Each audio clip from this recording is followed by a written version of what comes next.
Je sais pas pourquoi j'ai fait ça. Bonjour à tous et bienvenue sur cette nouvelle vidéo, je suis Jean Conan. Et aujourd'hui on continue avec notre série du roi Cassos. On va se mater un épisode de l'émission Striptease. Cet épisode date de 1985. Pour rappel, Striptease, c'est l'ancêtre de Tellement Vrai, Vie ma vie, tous les trucs de Cassos, mais alors à un niveau 1000 fois supérieur. Bref, trêve de présentation. Si c'est pas déjà fait, un petit pouce, on s'abonne, on active la cloche et on se met l'épisode. D'ici quelques minutes, c'est le Studio 4 qui prendra l'antenne pour la grande nuit des élections. Restez fidèles au poste. Excellente soirée à tous. À bientôt. Ouah. Non mais... Ah, ça commence hyper lourd. T'es mal à la taille du front du gars. On dirait dans Jurassic Park les pachycéphalosaures. Tu sais, c'est les dinosaures là qui peuvent taper les trucs là. Merde. Oh, Minus et Cortex, il va nous faire quoi? Eh, ça s'annonce épique, hein. Une image déjà. Mais qu'est-ce qu'on va faire, Minus? C'est grave.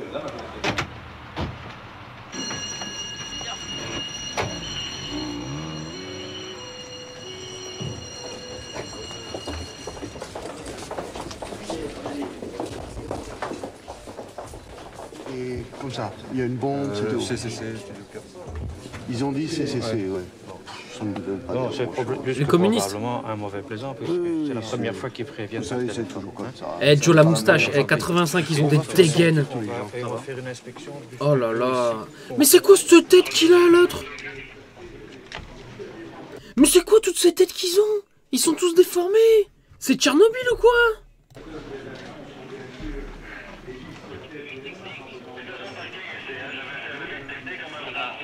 Ok, ça va, il te faut un renfort. La mode, on dirait que c'est... On dirait que la mode à l'époque, c'était de pas avoir de cheveux jusque là. Comme dans Il était une fois la Chine avec Jet Li. Où es-tu? Je viens te rejoindre. 30 secondes, un instant.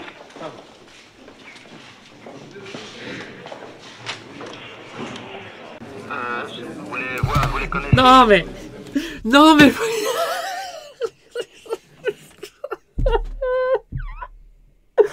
Oh non! On est à 1 minute 40, on peut pas avancer. C'est cool. Mais les gars, regardez cette dégaine. Lui carrément il a dit eh, j'ai rien, je vais le cacher. Tranquille, ça passe tranquille. Le mec il s'est mis un serre-tête. Non mais... Putain, non. Oui, affirmativement, oui. Ce qu'on pourrait faire, c'est d'y aller nous, jusqu'à la barrière, quoi. C'est un conseil des hôtesses.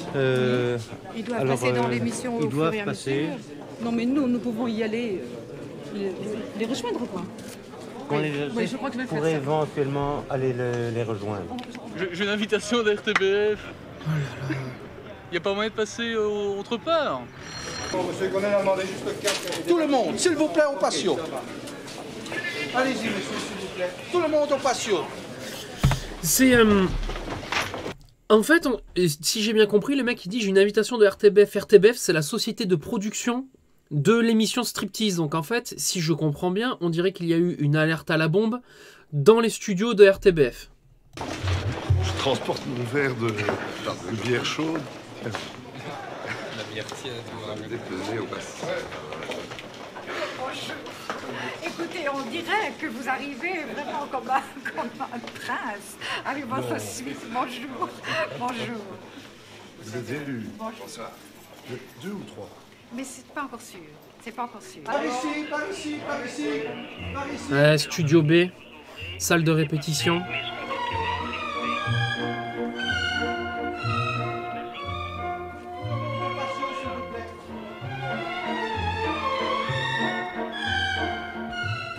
Ah, la solitude, personne l'écoute.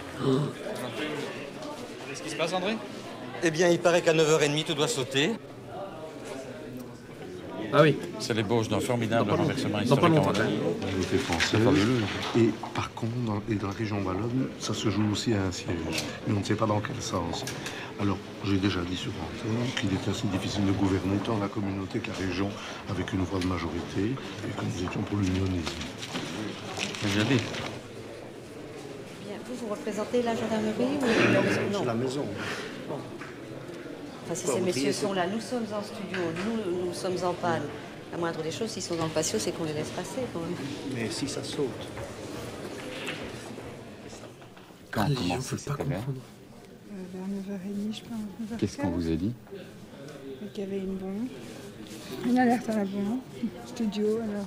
Il faut rester courageusement pour maquiller. Mourir, oui, mais maquiller. Il est mort. Il me fout tête, il le sent déjà. Parce que les socialistes ont dit, il le sent déjà.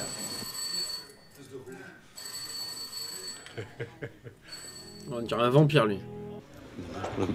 C'est fantastique. Oui, mais comme le CVP compense les pertes entières, évidemment, ça t'embête un peu. Moi, je fais ça m'embête pas. Non, mais je veux dire, de ce point de vue-là, il paye ses excès. Il paye ses excès et ça garde ses excès de langage.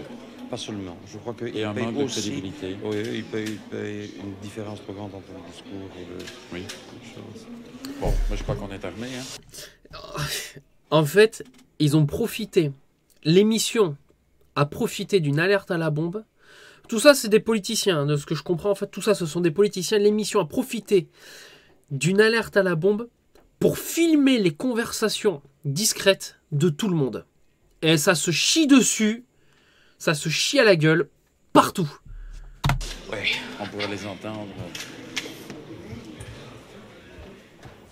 CVP plus 2. Non, mais encore les cheveux là. Plus 2%. C'est les annonces des élections. Alors je sais pas quelle élection exactement, mais c'est les annonces des résultats.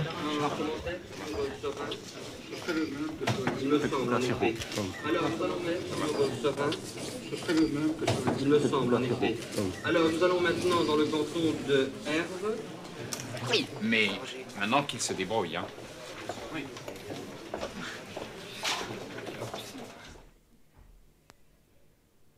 Ok, donc en fait c'est un épisode beaucoup plus en subtilité cette fois-ci, qui filmait une autre strate de la société. C'est très intéressant de voir ce genre de choses justement. On a vu à la fin un mec qui visiblement pactise avec la gauche comme avec la droite, vraiment une espèce de sans-race puisqu'on le voit, l'objectivité vue de gauche et vue de droite. Donc le mec il embrasse les candidats des deux partis. C'est bien de voir pas tout le temps que des cassos, mais aussi de voir à quel point ça peut être des grandes putes, même au niveau politique, hein, puisqu'en ce moment on est confiné, on voit énormément de politique, on voit énormément de choses, on a accès à internet, etc. etc. Il faut remettre dans le contexte qu'à l'époque on ne pouvait pas voir ce genre de choses. Il n'y avait pas internet, il n'y avait que la télé, on était en 85 hein, quand même. Donc c'était hyper avant-gardiste de montrer des coulisses d'élections comme ça à la télévision. En fait c'était vraiment très compliqué. Et force est de constater que visiblement en 85, la mode était aux cheveux manquants et au grand front. Une mode que nous sommes bien contents d'avoir traversée. Merci à tous d'être restés avec moi jusqu'à la fin de cette vidéo. N'oubliez pas, on met un petit pouce, on met un commentaire inutile, ça fait toujours plaisir. On s'abonne, on active la cloche. On se retrouve très bientôt. En attendant, portez-vous bien, gros bisous.